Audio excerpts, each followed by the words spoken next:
Alessio directs Gasworks, a very important non-profit organization in London. And Gasworks is probably, I think it's probably the institution who has worked with Brazilian artists on a regular basis for a longer time. So he's going to talk a little bit about the residents who he hosted at Gasworks over the years, and also about a couple of exhibitions, group shows and solo exhibitions that he organized at Gasworks. Hi, thank you very much for the invitation. It's a pleasure to be here. Oh, that's the last slide. Yeah. Bring it back to the top.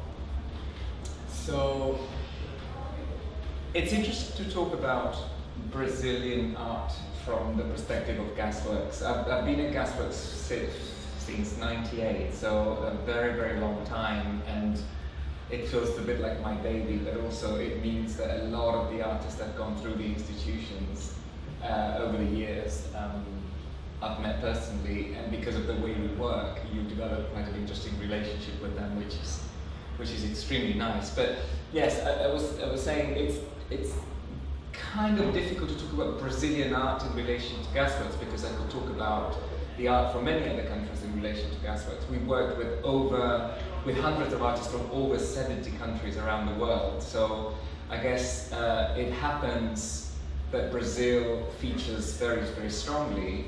But just to give those of you that may not know about Gasworks a bit of a context, and that articulates perhaps the methodology that we use when we work with artists.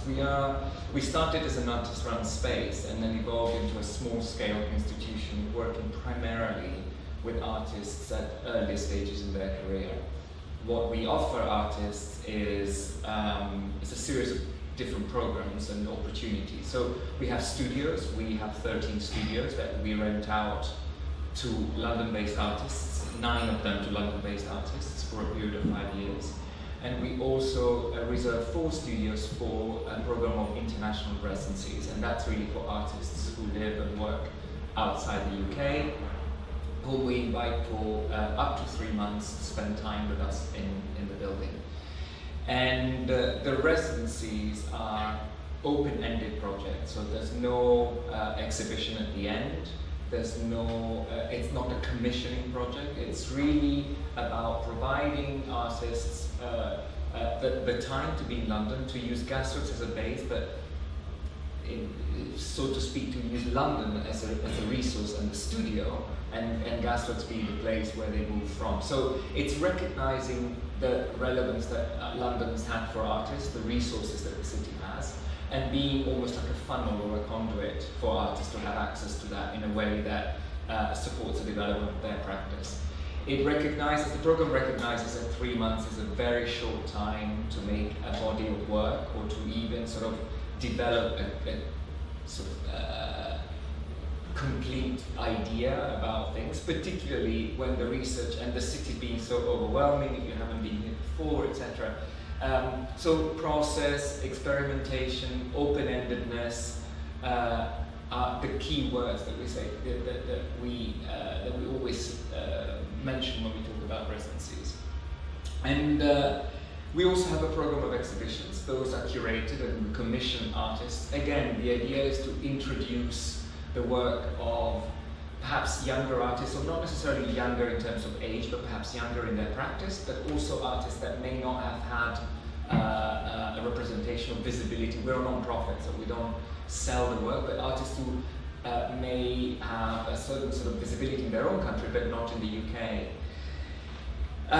So the residency, the exhibitions and the studios, we do a lot of outreach activities. So it's a bit of it's a small art centre that has all these different facets to it, but very small. I mean, people have been there, it's a tiny place. But it's packed with artists, and there's we refurbished recently and we built a kitchen, and I think that's the best thing that we've done, because this idea of community and having artists together, there's a reason why I'm telling you this background story. I haven't started talking about Brazil yet, I know.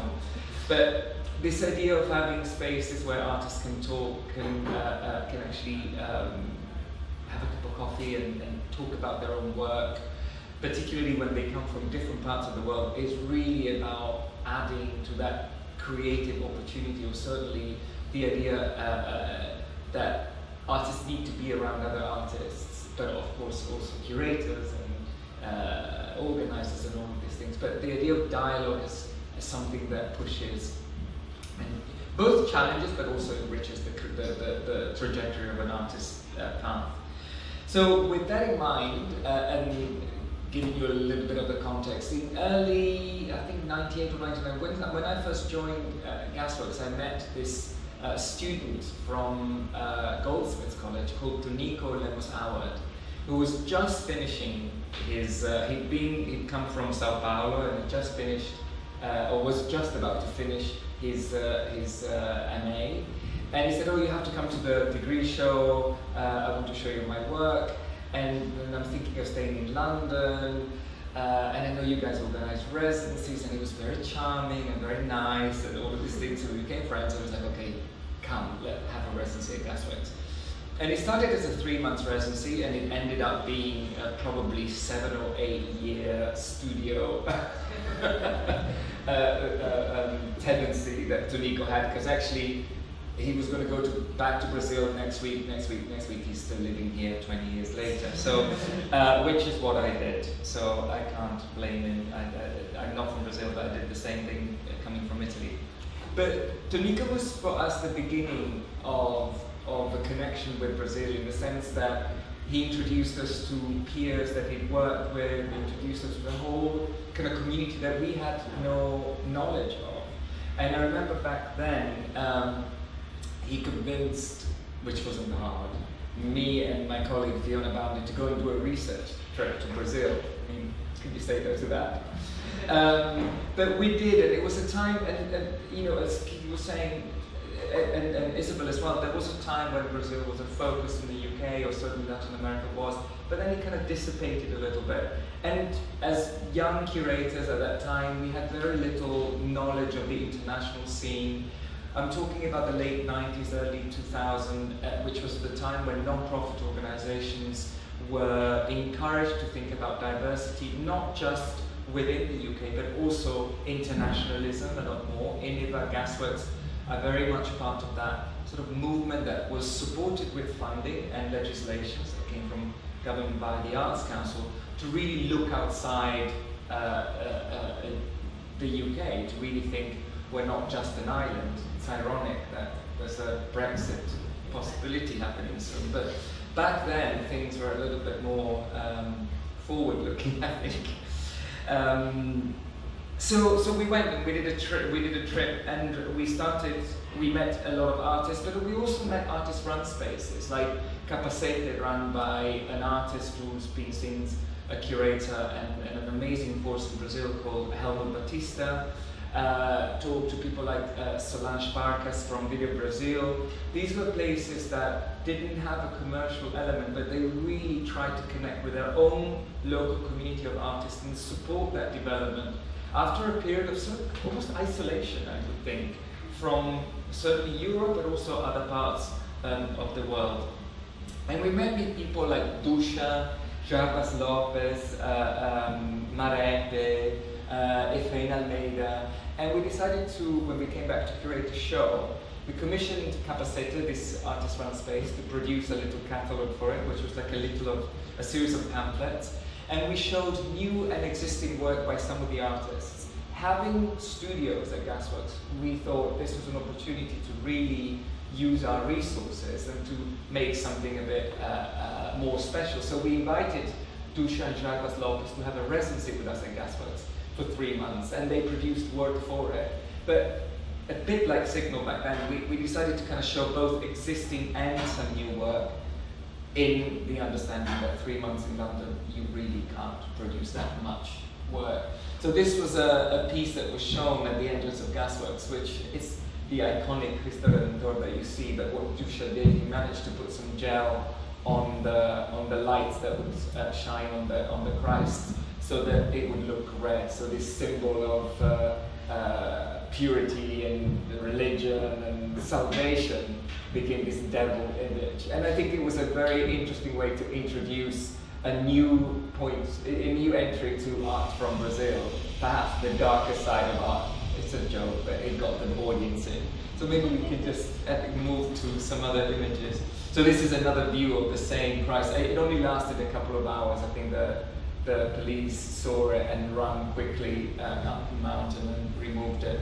And next, Jarbas Lopez created this amazing barraca, I think it was called, which is made of, I think these are slogans from like political parties or elections. This or one for buying fund. For the, okay. So this was for the sort of the party, this funky music that was part of in the sort of shantytown area, and it just kind of created this this box that you would enter, and inside they would hold a party. And in fact, we worked with a Brazilian band based here called Ketine, who animated it, the opening, and they were playing last night at the Santander Gallery, the show Under the Same Sun.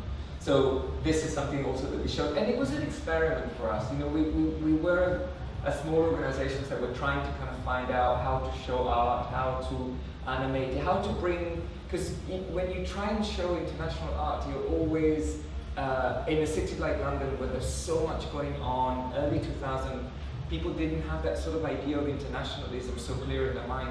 So you kind of have to almost justify yourself. It really felt like we had to say why we were doing this, and we weren't showing British artists and we weren't showing diaspora artists. Why is Gasworks doing something so different?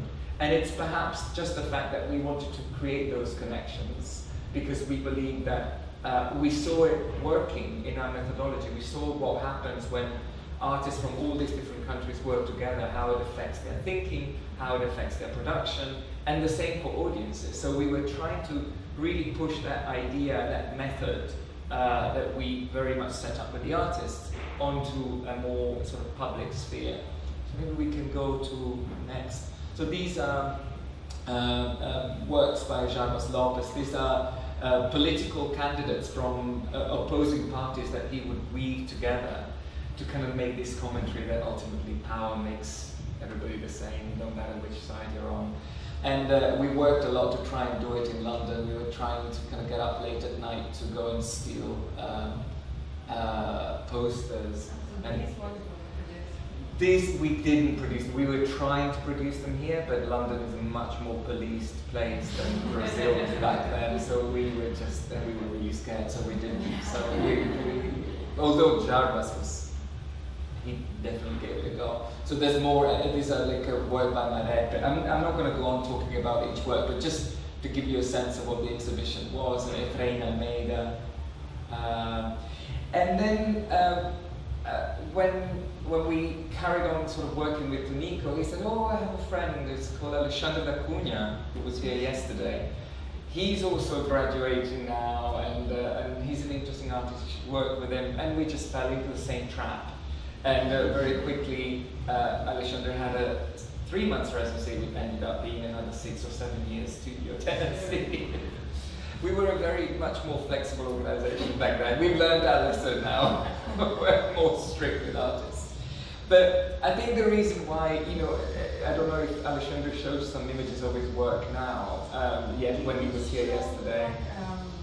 Kind of more recent work, mostly like public sculptures. I think that's actually quite interesting because this couldn't be more ephemeral and small than what he showed yesterday. You know, it goes from the mundane garden furniture thing to the monumental. And actually that's fantastic for us to see, because if you think of a trajectory of an artist, both in terms of the confidence to make certain work, but also the way in which the progression of the career and the people that you end up working with give you the space to be able to develop. But actually you can start from things like this, and this was RGB, red, green and blue obviously, that he just like put on the window of his studio at Gasworks. And this and the next photo is a series of plungers. I only have the photo, but that again, he went to the hardware store and then just set up in the studio.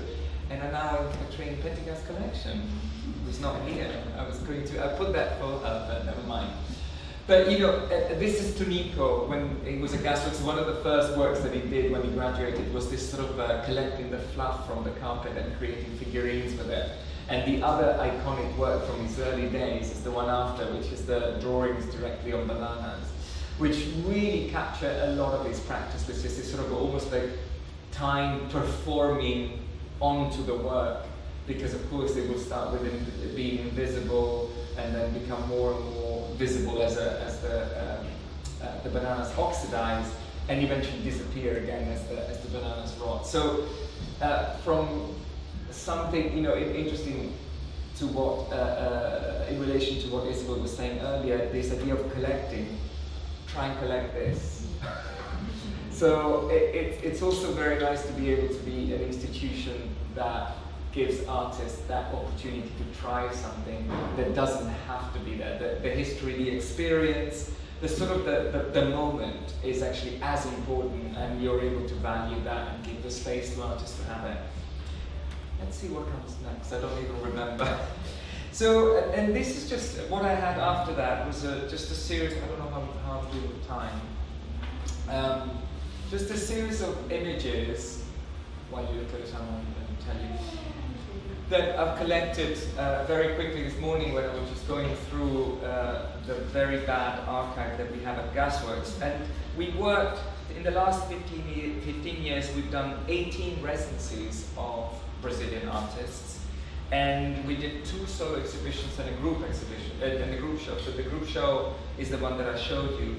We showed the work of Renata Lucas, who's gone on to win lots of prizes and be a very rightly so, a very celebrated artist. But I'm delighted that we were the first people to show her in the UK. The same as Tamar Guimarães, who we showed a few years ago.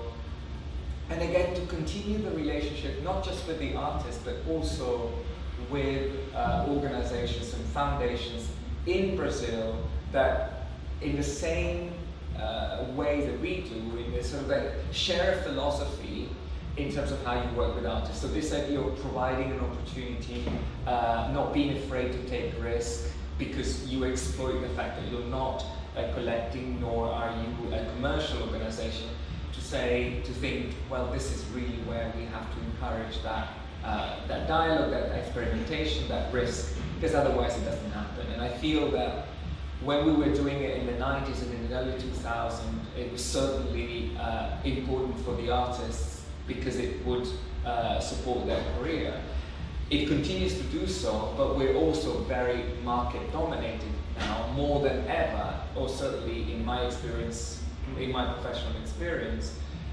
I don't think the market's ever been so strong and so powerful, and how it permeates even organizations such as ours is quite significant. So for me, more than ever, having spaces where experimentation, failure is part of growing as an artist is even more important. So I really very what's the word I'm looking for? I'm very protective of the residency program and its open-endedness, particularly because of what's going on at the moment. This is Cal Guimarães.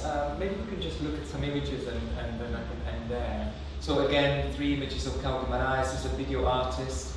Cynthia Marcelles is called Fontes, and it's a project that she did in Brazil that is, I think, very iconic of her practice.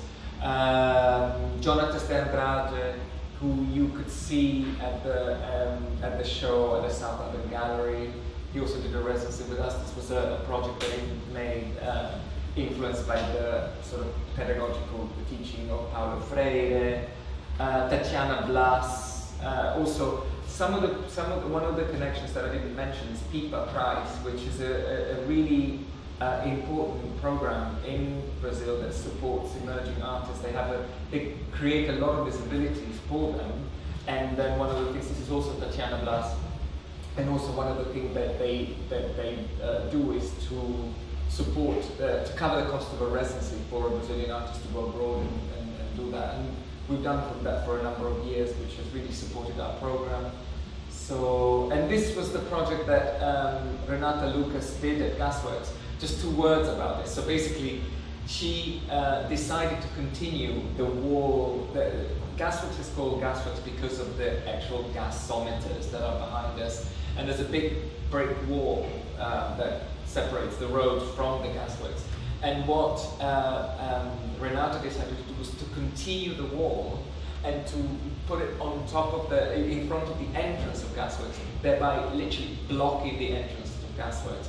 But rather than continuing the wall straight, she almost thought she wanted to create an organic element to it. And she said, this is almost as if the wall breathed in and just gave you like a lip and created almost like a hernia, in the sense that then the radiator came out. So we had this radiator on the outside of the building, so when the heating was turned on inside, the radiator would also work. And apart from a few people who wrote to us saying we were destroying the planet, a few others actually used it on a winter's day to go and warm up and read the paper. And we used to find lots of papers and coffee cups outside the front of the gallery at that time. But that again was an incredible project. And I thought for us, we're an arts council organization. We're funded very much on how many audiences come to visit us. And it was, even if I say so myself, it was sort of like strange, because I thought, I wonder how they're going to take it. We're basically not letting people in. So our source of funding, we're just kind of denying it. But of course we turned it around, and anybody that passed by the street, we just called them a visitor. So actually we had millions of visitors.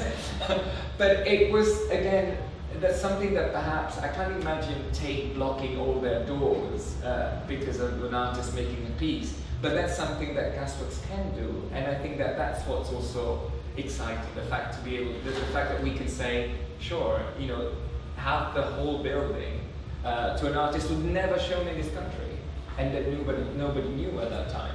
What year is it? 2007, 6 or 7, yeah, 7 I think, yeah. This is a project of Tamar Guimarães. I think we can go through quite quickly. Again, Tamar, that's another one. And I think we can finish with this. Is Cristiano Lenhart, who's an artist from the north of Brazil, from Recife. He's still based there. And this is the studio in Gasworks. They're completely very, very modest spaces. And this was a project that he did. It was just like a series of pictures of him, and it connects very much with traditional Brazil and the geometry of work. And he hasn't done anything with that work. It's just gone into whatever he was doing next, and it was just an experiment that stayed that. And for us, that's very successful. That opportunity. I think it affected a lot. Exactly, it's that. Changed after the residency.